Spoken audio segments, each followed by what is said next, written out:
नमस्कार दोस्तों, इस वीडियो में आपको जानकारी देने वाला हूं किस प्रकार से आप कक्षपाल का जो फॉर्म निकला हुआ है उसे आप खुद से किस प्रकार से अप्लाई कर सकते हैं। अप्लाई करने का कंप्लीट प्रोसेस मैं आपको दिखाने वाला हूं। जैसे झारखंड स्टाफ सिलेक्शन कमीशन की तरफ से यहाँ पे कक्षपाल का फॉर्म अभी जारी किया गया, जिसे आप अप्लाई कर सकते हैं। कल से ही अप्लाई होना चालू हो चुका है। वेबसाइट पर आइएगा तो यहाँ पे देखिए नजर आता होगा ऑनलाइन एप्लीकेशन फॉर JKCE 2025 नजर आता होगा। यहाँ पे अप्लाई नो का ऑप्शन है, तो इस पर जैसे आप क्लिक कीजिएगा तो यहाँ पे अप्लाई करने का जो ऑप्शन होता है वो यहाँ पे खुल चुका है। ठीक है, काफी वेट करने के बाद यहाँ पे ऑप्शन आ चुका है। तो इस वीडियो में डिटेल में आपको बताऊंगा किस प्रकार से आप खुद से अपने मोबाइल फोन से कक्षपाल का फॉर्म किस प्रकार से फिलअप कर सकते हैं। तो चलिए वीडियो शुरू करते हैं। वीडियो अच्छा लगे तो वीडियो को लाइक और चैनल पर नए होंगे चैनल को आपको सब्सक्राइब करना है। इसके लिए सबसे पहले कोई भी एक ब्राउजर ओपन करना है, देन आपको सर्च बार पर क्लिक करना है। यहाँ पर आपको टाइप करना है JSSC, उसके बाद आपको सर्च करना है। तो जैसे आप यहाँ पे JSSC टाइप करके सर्च करते हैं, उसके बाद जो भी Jharkhand staff selection commission of Jharkhand का जो वेबसाइट होता है JSSC का, वो यहाँ पे नजर आता होगा। सबसे ऊपर में पहला वेबसाइट है, पहला लिंक है, उस पर आपको क्लिक करना है।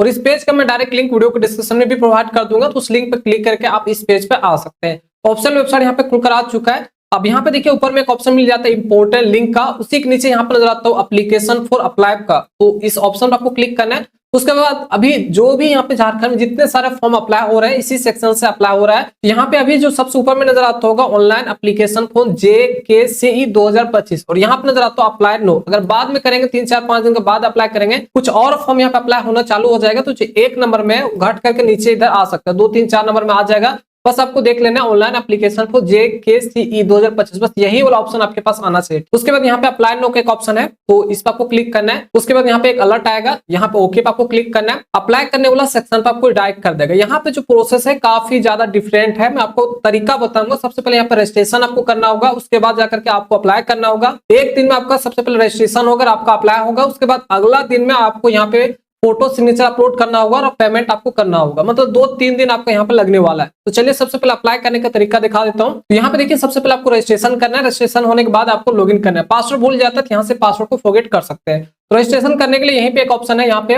रजिस्ट्रेशन का, तो इस ऑप्शन पर आपको क्लिक करना है। तो जैसे इस ऑप्शन पर क्लिक करेंगे तो रजिस्ट्रेशन करने के जो पेज है वो यहाँ पे खुलकर आ जाएगा। सबसे पहले स्टेप देख लीजिए। सबसे पहले आपको रजिस्ट्रेशन करना होगा, उसके बाद एप्लीकेशन डिटेल आपको डालना होगा, देन आपको पेमेंट करना होगा। पेमेंट नेक्स्ट डे होगा आपका। उसके बाद यहाँ पे फोटो सिग्नेचर आपको अपलोड करना है, उसके बाद आपका कंप्लीट हो जाएगा। रजिस्ट्रेशन करने के लिए नीचे यहाँ पे आ जाइए, क्या क्या आपको फिलअप करना होगा। अब यहाँ से वीडियो को ध्यान से देखना, आपको स्किप नहीं करना है। सबसे पहले आपसे पूछा जा रहा है are you an Indian citizen. अगर आप इंडिया के निवासी हैं तो एस में आपको यहाँ पे टिक मारना है। तो आप जाहिर सी बात आप इंडिया के ही हैं, तो एस में आपको टिक मारना है। उसके बाद नीचे आइए, नेम ऑफ कैंडिडेट, तो जो भी आपका नाम होगा पूरा नाम यहाँ पे डाल देना है। एज पर आधार जो भी आपका सर्टिफिकेट में आपका नाम होगा वो डाल दीजिएगा। फिलअप करते समय कोई भी गलती नहीं करना है, नाम यहाँ पे आपको डालना है। उसके बाद जो भी आपका डेट ऑफ बर्थ होगा वो यहाँ पे डालना है। उसके बाद जो भी आपके पास ईमेल आईडी है यहाँ पे दे देना है। Email ID validate email ID दीजिएगा, सही ईमेल आईडी दीजिएगा। इस पर एक ओटीपी आएगा, तो यहाँ पे ईमेल आईडी आपको डालना है। उसके बाद जनरेट ओटीपी फॉर ईमेल पर आपको क्लिक करना है। आपके ईमेल आईडी पर एक ओटीपी चला जाएगा, ओटीपी डाल करके आपको यहाँ पे वेरीफाई करना होगा। उसके बाद यहाँ पे देखिए, यहाँ पे जो भी आपके ईमेल आईडी पर ओटीपी आएगा वो यहाँ पे डाल देना है, ठीक है। उसके बाद यहाँ पे एक मोबाइल नंबर डालना है और यहाँ पे जनरेट ओटीपी फॉर मोबाइल पर क्लिक कीजिएगा। आपके मोबाइल नंबर पे एक ओटीपी आएगा, उस ओटीपी को यहाँ पे डाल देना है। और नीचे आ जाइए, यहाँ पे देखिए कैप्चा कोड मिल जाता है, इस कैप्चा कोड को यहाँ पे डालना है। सबमिट रजिस्ट्रेशन फॉर्म पर आपको क्लिक करना है।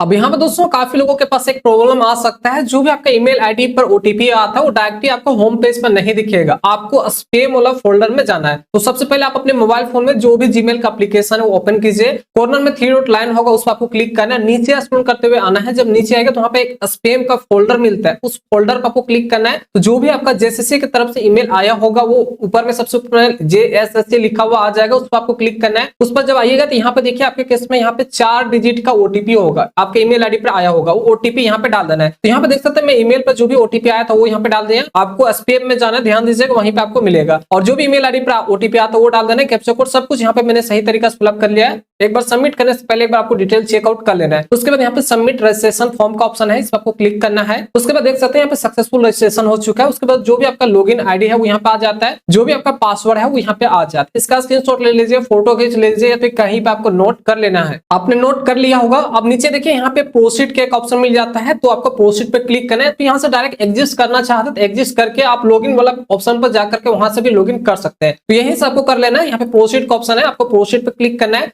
अब यहाँ पे देखिए आपका जो भी डिटेल था वो यहाँ पे कुछ फेच कर लेगा, जो भी अभी आपने रजिस्ट्रेशन करते समय आपने डाला था आपका रजिस्ट्रेशन हो चुका है। अब आपको एप्लीकेशन वाला सेक्शन में डायरेक्ट किया है, जहां पे अब आपका जो मेन काम है वो आपका शुरू होगा, एप्लीकेशन फॉर्म यहाँ से आपका फिलअप होगा। तो चलिए सबसे पहले जो भी आपने डिटेल डाला था रजिस्ट्रेशन करते समय वो यहाँ पे नाम आ जाएगा, डेट ऑफ बर्थ आ जाएगा, आपका ईमेल आईडी आ जाएगा, उसके बाद जो भी आपका मोबाइल नंबर था वो यहाँ पे आ जाएगा, फेच कर लेता है। उसके बाद यहाँ पे आपसे पूछा जाता है क्या आप झारखंड के निवासी हैं, तो केवल जो झारखंड में निवासी है वही केवल यहाँ पे फॉर्म अप्लाई कर सकते हैं। तो यहाँ पे आपको एस में टिक मारना है, अदरवाइज नो में आपको टिक मारना है। तो चलिए आप होंगे तो एस में आपको टिक मारना है, तो जैसे सो एस में टिक मारिएगा उसके बाद यहाँ पे आपका जो भी लोकल रेसिडेंस सर्टिफिकेट होता है, डोमिसाइल सर्टिफिकेट होता है, उसका डिटेल आपसे मांगेगा। तो यहाँ पे आपको जो भी आपके पास लोकल रेसिडेंस सर्टिफिकेट है वो यहाँ पे डाल देना है। अब यहाँ पे ध्यान दीजिएगा, यहाँ पे जो आपका 2019 से आपका अगर होगा लोकल रेसिडेंस सर्टिफिकेट वो आपका चल जाएगा, ठीक है। 2019 से पहले का होगा तो नहीं चलेगा, 2019 तक है तो वो आपका चल जाएगा। तो नंबर यहाँ पे डालना है, कहाँ से आपका अप्लाई हुआ था, सीओ से तो सीओ डालना है, एसडीओ तो एसडीओ डालना है, अगर डीसी से अप्लाई हुआ होगा तो वो आपको डाल देना है। सबसे ऊपर में यहाँ पे रजिस्ट्रेशन जो भी आपका होगा स्लिप पे देख लीजिए, जो भी आपका सर्टिफिकेट है उसमें नंबर होगा, वो नंबर यहाँ पे डालना है, कहाँ से आपका अप्लाई हुआ, कहाँ से बना वो, और जो भी आपका सर्टिफिकेट डेट होगा कब बना है वो यहाँ पे डाल देना है, ठीक है। उसके बाद नीचे आ जाइए, उसके बाद किस डिस्ट्रिक्ट से आप बिलोंग करते हैं इस पर आपको क्लिक करना, अपना डिस्ट्रिक्ट का जो नाम होगा वो आपको सिलेक्ट करना है। देन नीचे आपसे रिजर्वेशन कैटेगरी का एक ऑप्शन मिलता है, इस पर आपको क्लिक करना है। आप जिस भी कास्ट से आते हैं और रिजर्वेशन अगर आप लेना चाहते हैं तो यहाँ पे अपना अनुसार आपको सिलेक्ट करना है। जैसे अगर आप एसटी एससी से हैं तो अपना अनुसार यहाँ पे देख लीजिए, एससी का ऑप्शन है, एसटी का ऑप्शन है, एबीसी 1 है, बीसी 2 है, या तो फिर अनरिजर्व में आते हैं तो अपना अनुसार यहाँ पे आपको सिलेक्ट करना है, ठीक है। अगर आप छूट प्राप्त करना चाहते, छूट लेना चाहते तो फिर आपको यहाँ पे जो भी आपका कास्ट सर्टिफिकेट होता है वो भी आपको यहाँ पे देना होगा। तो अगर एबीसी 1 है तो ये वाला ऑप्शन आपको सिलेक्ट करना है, एससी है तो एससी वाला सिलेक्ट करना है, एसटी है तो एसटी वाला आपको अपना हिसाब से आपको सिलेक्ट करना है। चलिए एबीसी 1 वाला मैंने सिलेक्ट किया। उसके बाद आपको यहाँ पे नीचे आइए और यहाँ पे देखिए जो भी आपका कास्ट सर्टिफिकेट है उसका डिटेल यहाँ पे डालना होगा। तो सबसे पहले कास्ट, तो जो भी आपका कास्ट सर्टिफिकेट होगा उसका जो नंबर होगा वो यहाँ पे डाल दीजिए। कास्ट सर्टिफिकेट जो भी आपका बना होगा तो देखिएगा लेफ्ट साइड में कॉर्नर में आपका रजिस्ट्रेशन नंबर होता है, नंबर होगा और राइट साइड में आपका डेट होगा, तो दोनों चीज वहां पे मेंशन होता है। स्क्रीन पे देख सकते हैं, मैं आपको एक बार दिखा दे रहा हूँ। तो जो भी आपका कास्ट सर्टिफिकेट नंबर है वो यहाँ पे डाल देना है। उसके बाद कहाँ से आपका बना है, सीओ से बना है तो सीओ वाला, एसडीओ से बना है तो एसडीओ यहाँ पे लिखना होगा, डीसी से बना है तो डीसी आपको लिखना होगा, ठीक है। 2019 तक आपका चल जाएगा, उससे पहले होगा तो नहीं चलेगा, तो यहाँ पे डाल दीजिएगा। उसके बाद कहाँ से बना है वो, सीओ से बना है सीओ, एसडीओ से बना है एसडीओ, डीसी से बना है डीसी, और यहाँ पे इशू डेट आपको डालना है कब बना हुआ है, ठीक है। उसके बाद नीचे आ जाइए, यहाँ पे आपसे पूछा जा रहा है do you belong to the dependents of the Jharkhand statehood movement aggregator. देखिए ये जो ऑप्शन है नया यहाँ पे जोड़ा गया, इसका मतलब होता है जब झारखंड बिहार से अलग हो रहा था तो उसमें आंदोलन जो भी चल रहा था,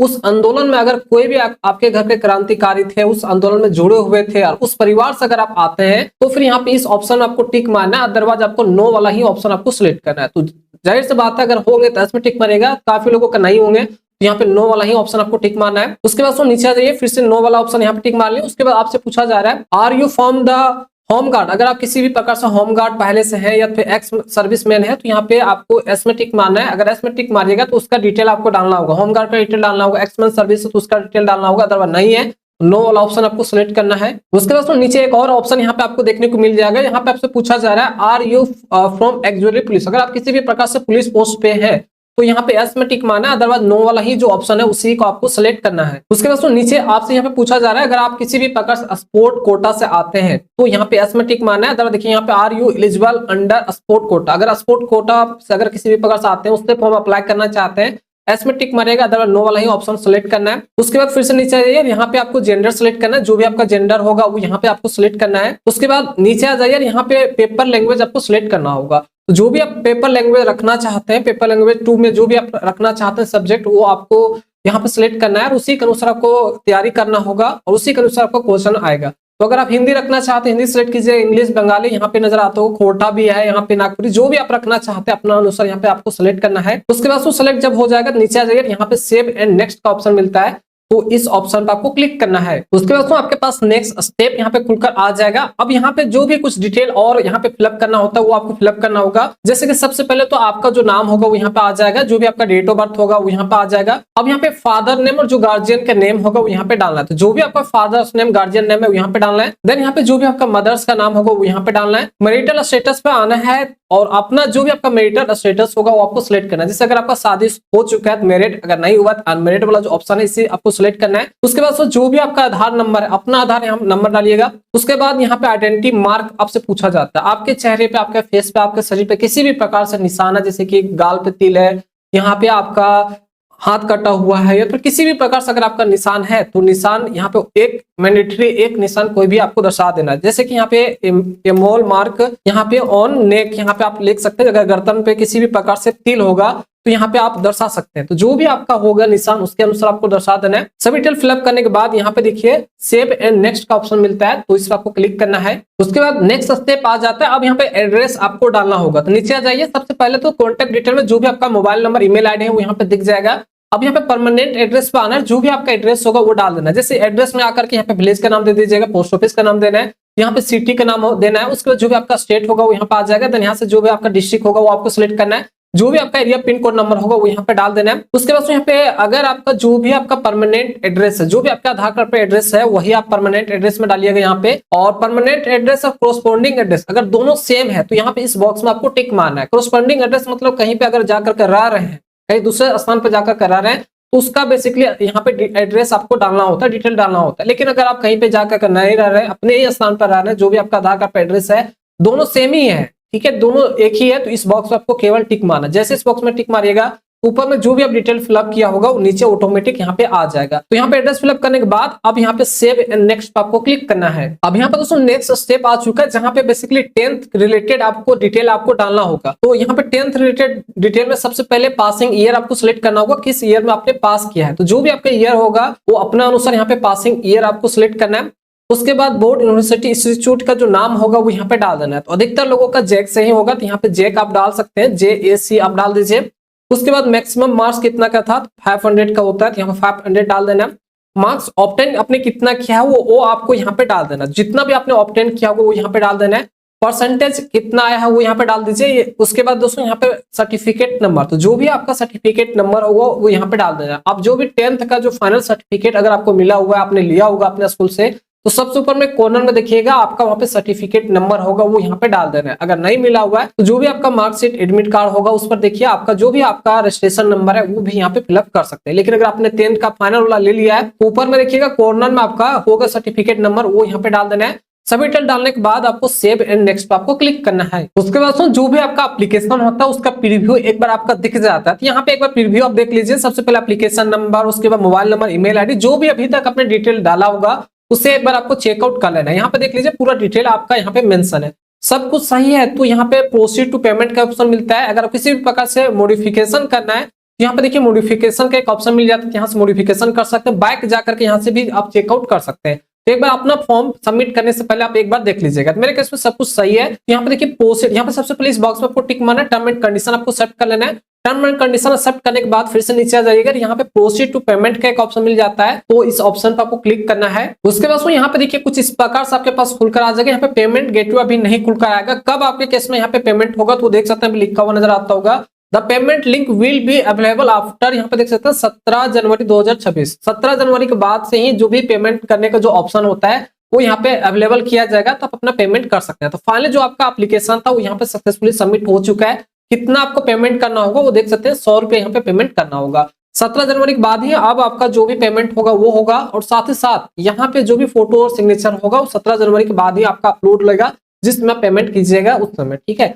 यहाँ पे अगर SC ST से होंगे तो फिर यहाँ पे 50 रुपए पेमेंट करने का ऑप्शन आ जाता है। तो चलिए एक बार मैं आपको दिखा देता हूँ, अगर कभी भी अगर आपको पेमेंट करना होगा 17 जनवरी के बाद वो किस प्रकार से कर सकते हैं वो भी मैं आपको दिखा देता हूँ। यहाँ पे होम पर आप डायरेक्टली क्लिक कर दीजिए, तो जो भी इसका होम पेज होगा वो यहाँ पे खुलकर आ जाएगा। देख सकते हैं होम पेज यहाँ पे आ गया। अब 17 जनवरी के बाद आप किस प्रकार से यहाँ पे पेमेंट कर सकते हैं, तो फोटो सिग्नेचर अपलोड कीजिएगा, मैं आपको बता देता हूँ, उस समय भी मैं आपको बता दूंगा। लेकिन फिलहाल एक बार समझ लीजिए, यहाँ पे आपको लॉगिन का एक ऑप्शन मिलेगा, तो लॉगिन पे आपको क्लिक करना है। जो भी आपका लॉगिन आईडी आपका वहाँ पे आया था स्क्रीन पे वो डालना है, पासवर्ड जो भी आपका बना था वो यहाँ पे डालना है। लॉगिन आईडी पासवर्ड डाल करके आपको साइन इन पे क्लिक करना है। अब दोस्तों यहाँ पे देखिए सेम पेज यहाँ पे खुलकर आ चुका है। यहाँ पे पेमेंट करने का ऑप्शन अभी नहीं आ रहा है क्योंकि ये 17 जनवरी के बाद अवेलेबल होगा। तो जैसे 17 जनवरी आ जाएगा उसके बाद यहाँ पे सेम तरीका से आपको लॉगिन करना है और यहाँ पे पेमेंट करने का ऑप्शन आ जाएगा। तो पेमेंट कोई भी मेथड से आप कर सकते हो, पेमेंट कर लीजिएगा। 100 रुपया आपका जो भी करता होगा वो कर देना है। उसके बाद फोटो और सिग्नेचर अपलोड करने का ऑप्शन आ जाएगा, तो वो भी आप अपलोड कर सकते हैं। मैं 17 जनवरी के बाद में आपको बता दूंगा किस प्रकार से इस पोर्टल पे लॉगिन करके पेमेंट करना है, फोटो और सिग्नेचर सही से किस प्रकार से आपको अपलोड करना है